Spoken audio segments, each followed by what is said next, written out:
Hi everyone, really happy to be here today. So I just want to start off by having everybody just look around. So if you look around, you'll see that everything around you is designed. This includes experiences and social structures. All of these designs come with hidden assumptions.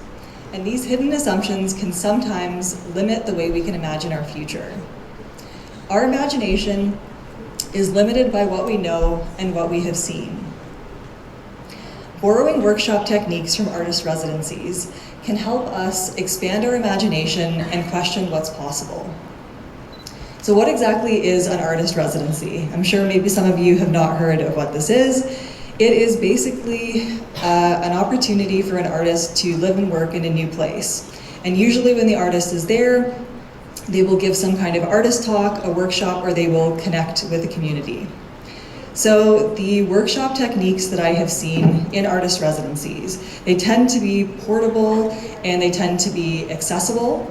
And these types of creative tools can help people, and especially youth, reimagine not just new things, but also new roles, relationships, patterns, and philosophies. So that's kind of what residencies can do. So if youth want to reimagine new roles and new relationships, how can they do this? What would happen if they wanted to imagine new relationships, but they didn't have very many connections? So usually for them to do this, they would need to have a connection with each other, with a sense of community, and with a sense of place. So what if this isn't there? In 2023, I went back home to my hometown of Oshawa, Ontario in Canada for a residency. And so I went back for this residency and I was kind of thinking about the idea of home and what this meant to me. I had just spent the last year living abroad in the Balkans, which is where my parents are from, just kind of learning about that. And then I came back home and I started thinking that I just don't really have much of a connection to Oshawa. I never really called it home. So I kind of went back here and I thought that one of the reasons was just because I felt so disconnected from things and just things around me while growing up. So going back, I thought maybe other young people share this feeling. This lack of connection to community and a lack of the tools to really change anything. To quote researchers Mallon and Greenway, young people are often absent from decisions that are being made about communities that they inhabit. Young people are often bombarded with so much information. They have to make so many choices, but none of these choices actually change the systems around them. So this kind of got me thinking, what are some environments where people actually do feel acknowledged and involved? And one experience that really stands out for me is my time as an artist in residence at the Muzici Expanded History Project in Ukraine in 2021. So during this time, I was making work that was about blind spots, black boxes, and trying to have X-ray vision and just seeing a little bit differently. So in this town of 300 people, I got to share a lot of fascinating stories with locals. I got to hear from a soldier, a British man, a housewife turned digital entrepreneur, a photographer who's now living abroad, a girl in her undergrad who spoke 5 different languages at the time, and of course the conceptual artist who ran the residency.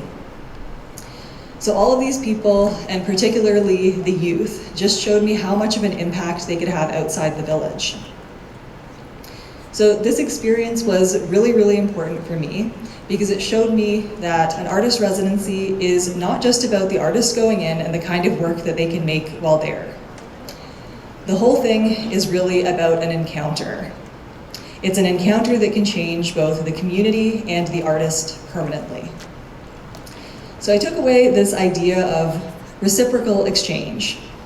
If you tell a story and somebody listens, listen to their story, and it might change the way that you live the next day.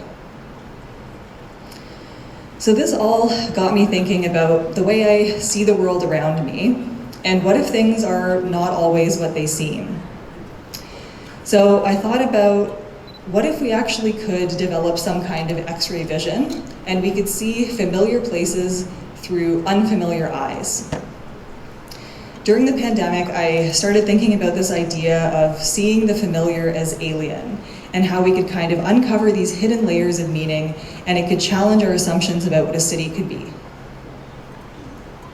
So in 2021, I participated remotely in a workshop called Troll Perception and the Heartlands, and it was located in Narva, Estonia, but I did this remotely. So our task was to navigate a natural environment near our home and kind of see it through the eyes of a troll. So I actually chose to navigate this shut-down entertainment complex in Whitby, Ontario. And I chose this because I didn't really have much of a connection to nature growing up. I definitely wouldn't say that was my heartland. This was something that was a bit more connected to me. So I was looking around and kind of navigating this whole thing, and it looked very abandoned, it was very stripped down, and it kind of made it feel like it was new and full of possibilities. I think that during the pandemic, a lot of us were ripe for this way of thinking because we kind of had that moment to just pause and look around us and see that maybe other worlds exist. So I think one way to really show this idea of hidden and layered realities and also just challenging ways of seeing is actually through virtual reality. So during a residency that I co-ran in Struga, North Macedonia, I got participants to step into a virtual copy of a nearby village and imagine what it would look like 500 years in the future. So I got them to imagine what it would look like from the perspective of a bee, a CEO, and a talasam, which is a character from Macedonian folklore. So these participants embodied these beings' realities, these characters' realities, and they got to actively construct them by drawing in 3D space. In VR, you actually have to negotiate with space. You have to walk around things, move around, negotiate with scale, and just think about space. So who and what gets to take up space? I know what some of you guys are thinking. When I mention VR, a lot of us think that that's just for gamers or tech wizards, but it is actually more accessible than you might think. So affordable hardware does exist. A lot of it is cheaper than the phones that we're all carrying with us today. And this equipment can also be shared and rented from things like libraries. So while we should be pushing for accessibility even more, the potential for collaborative brainstorming is just too powerful to ignore. So we're talking about these kinds of bizarre ways of thinking in bizarre ways. So what are some other ways that we can do this? During these residencies that I ran in Struga, I also ran workshops using physical tools. So a little bit cheaper materials, simpler workshops. So one example of that is borrowing from the surrealist technique of the exquisite corpse. Maybe some people have heard about that. It's basically where you draw on a piece of paper, you fold it over, you pass it to the next person, and you don't get to see the full drawing right until the end. So borrowing from this technique, I had participants imagine a hotel 1,000 years in Struga's future. So they created a blueprint together of what that would look like 1,000 years in the future.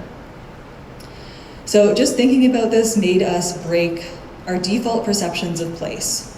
When we think about a hotel, far in the future, could this thing double as a community center or even a museum? So during these residencies, we also invited participating artists, which some of them you can see here, to run their own workshops. So there are a few that really stood out to me. One of them is Milica Dukic's newspaper textile embroidery workshop, where she had both kids and grandparents working side by side, creating embroidery and creating a space for shared storytelling. We also had Disenzo Cognitivo, who ran some very simple paper drawing workshops that got us to question our subconscious ideas of boundaries, territories, and just negotiating different styles.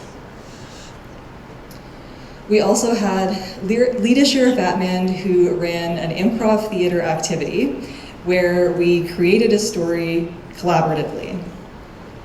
And as we circled back to each person, it was kind of interesting to see that roles began to develop. So some people began to disrupt, some people began to idealize, and others tried to tie things together. So it really just showed how differently we all view reality. So why are all of these things important for youth, and why are they important for the communities of the future? They're important because they force us to confront different ways of behaving and different ways of interpreting reality. They're not about skill or discipline-specific knowledge. They're about bringing people together who might not always get the chance to work side by side on equal terms. So, in all of these spaces, what would happen if we brought young and old together? A lot of these workshops, we can bring them to any setting with any group of people. For example, education, urban planning, technology and design, social movements, and even just lifestyle and community building.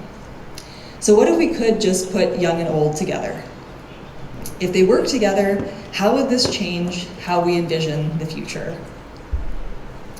Unlike traditional institutions that expect clear outcomes, the great thing about these artist residency workshops is that they embrace uncertainty, they embrace the diversity of perspectives, and the messiness of collaboration.